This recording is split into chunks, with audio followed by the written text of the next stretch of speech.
Police आयुक्तालयातर्फे आयोजित पत्रकार परिषदेमध्ये आज पोलीस आयुक्त, उपायुक्त तथा प्रादेशिक परिवहन अधिकारी आरटीओ यांच्या संयुक्त पत्रकार परिषदेमध्ये दरवर्षी रस्ते अपघातामध्ये मृत्युमुखी पडणाऱ्यांचे प्रमाण मोठ्या प्रमाणावर आहे।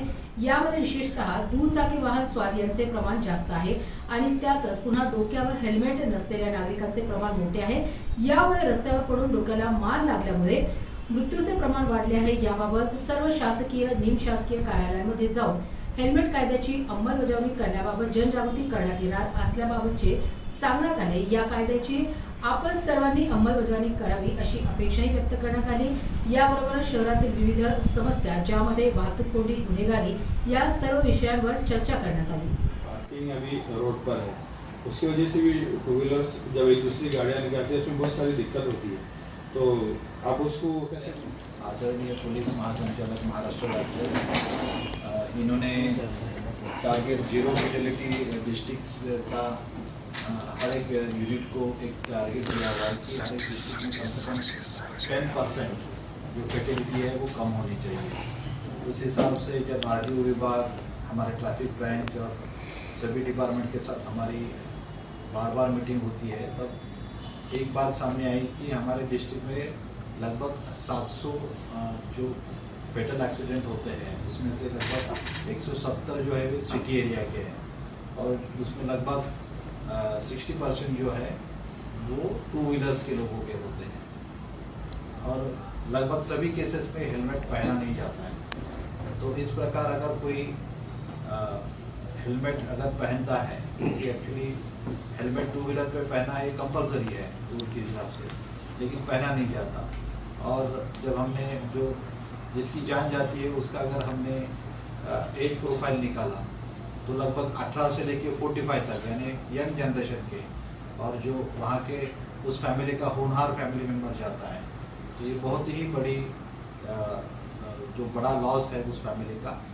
तो इस हिसाब से हम लोग अभी मैं हमारे पुलिस डिपार्टमेंट में लगभग 1 महीने से आयुक्तालय के हमारे सभी अधिकारी और कर्मचारी हेलमेट यूज़ करना उन्होंने शुरू कर दिया है।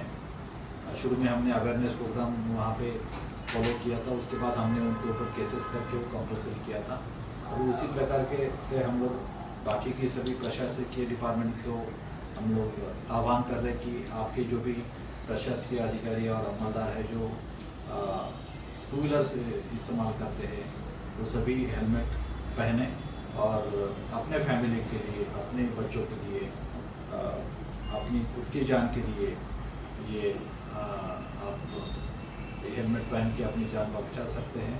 और बाकी ट्रैफिक के बारे में हम लोग इस प्रकार की जो भी हमारे शहर के प्रॉब्लम है उस बारे में बाकी के डिपार्टमेंट से भी बात करके जो भी प्रॉब्लम्स है वो सॉल्व करने की कोशिश करें। ये आह्वान किया था इंडस्ट्रीज में और काफ़ी सारे कार्यालय में।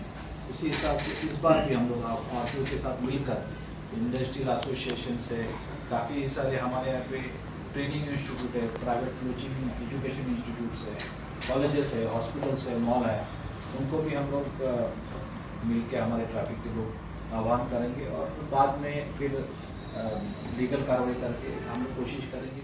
2025 जानेवारी ते डिसेंबर 2025 ह्या कालावधीमध्ये जिल्ह्यामध्ये 701 मृत्यू झालेले आहेत आणि ही 24च्या कंपॅरिझनमध्ये 8% वाढ त्यात झालेली होती।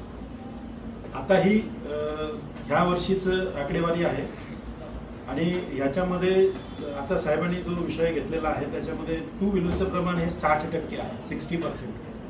तर 700 पैकी साधारण 420 425 पर्यंत हे प्रमाण हे टू व्हीलरच्या मृत्यूचं आहे, टू व्हीलरच्या वाहनधारकांच्या मृत्यूचं आहे। सेम याच्यातली आत्ताच्या एप्रिलपर्यंतचे आकडे माझ्याकडे आहेत। यावर्षी जानेवारी टू एप्रिल आणि मागच्या वर्षीचं जानेवारी टू एप्रिल याचं कंपॅरिझन आहे।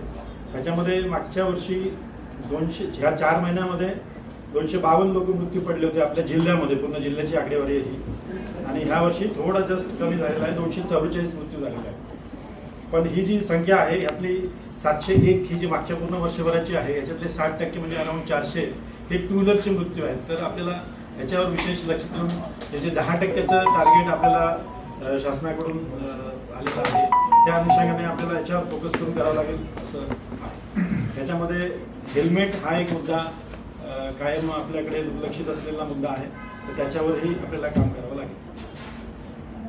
वर्ग आहे म्हणजे कमवता पुरुष आहे घरामधला, तो ह्याच्यामध्ये गेलेला आहे आणि त्या कुटुंबाचं अतोनात आणि म्हणजे कधीही आयुष्यामध्ये भरून न येणारं असं नुकसान त्या कुटुंबाला झालेलं आहे. आपल्याला माहीत असेल की मागच्या महिन्यामध्येच आमच्या हरसूद पोलीस स्टेशनचे एक अंमलदार पॅन रिपेअर करण्याकरता तो कुलबरीला गेलेला होता आणि तो नेहमी हेल्मेट घालत होता, परंतु परत येत असताना रात्रीच्या गडबडीत हेल्मेट घातलं नाही आणि त्याचं स्पीड अतिशय हळू असताना देखील मागून दुसऱ्या मोटरसायकलने धक्का दिला, खाली पडला